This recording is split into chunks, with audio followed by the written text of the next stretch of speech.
தமிழர் அனைவருக்கும் வணக்கம். இன்றைக்கி நம்ம பார்க்க போகிறது கோதுமை மாவு ரொட்டி. அதுக்கு தேவையான பொருட்கள் என்னென்னு பார்க்கலாங்க. 2 பல்லேரி வெங்காயம் பொடியாக நறுக்குனது, கருவேப்பிலை மல்லித்தலை, பச்சை மிளகா இல்லைன்னா வரமிளகா தூள், உப்பு, கோதுமை மாவு 1.5 கப். இதை எப்படி கலந்துக்கிறதுன்னு பார்க்கலாங்க. ஒரு பாத்திரத்தில் பல்லேரி வெங்காயத்தை போட்டுக்கோங்க, கருவேப்பிலை மல்லித்தலை, 1/2 டேபிள் ஸ்பூன் வரமிளகாத்தூள், தேவையான அளவு உப்பு சேர்த்துக்கோங்க. இப்போ இந்த மாவையும் போட்டு நல்லா கலந்துடலாம்.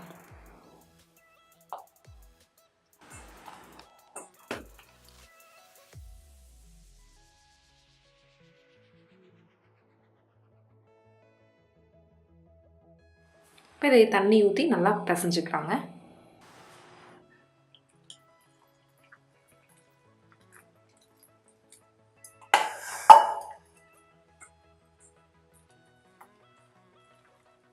அது என்ன பதத்தில் வரோன்னு கடைசியில் உங்களுக்கு நான் காட்டுறேன்.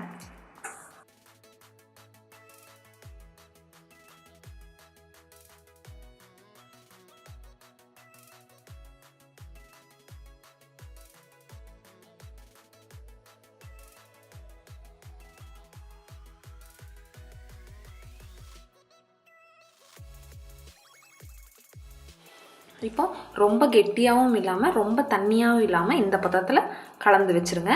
இது ஒரு 20 நிமிஷம் நல்லா ஊறட்டும். அதுக்கப்புறம் நம்ம தோசை மாதிரி சுட்டு எடுத்துடலாம். இப்போ இது 20 நிமிஷம் நல்லா ஊறிடுச்சுங்க. இதையே ரொட்டியாக நம்ம சுட்டு எடுத்துடலாம். இந்த ரொட்டியை நீங்கள் நெய் ஊற்றியும் சுடலாம், இல்லாட்டி எப்பவும் பயன்படுத்துகிற எண்ணெயில் சுட்டுக்கலாம். நான் வந்து நெய்யில் சுடுறேன்.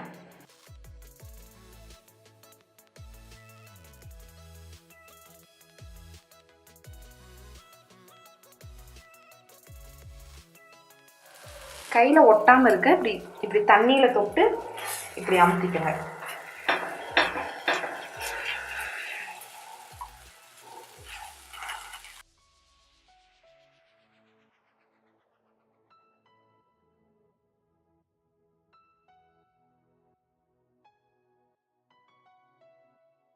இது எப்பவும் தோசை மாதிரி சீக்கிரம் வெந்துடாதுங்க.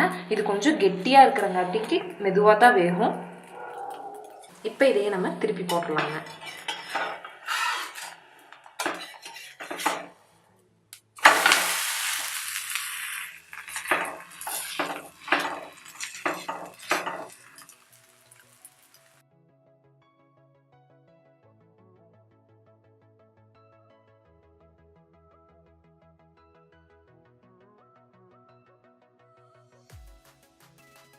இது 2 சைடுமே நல்லா வெந்துருச்சுங்க.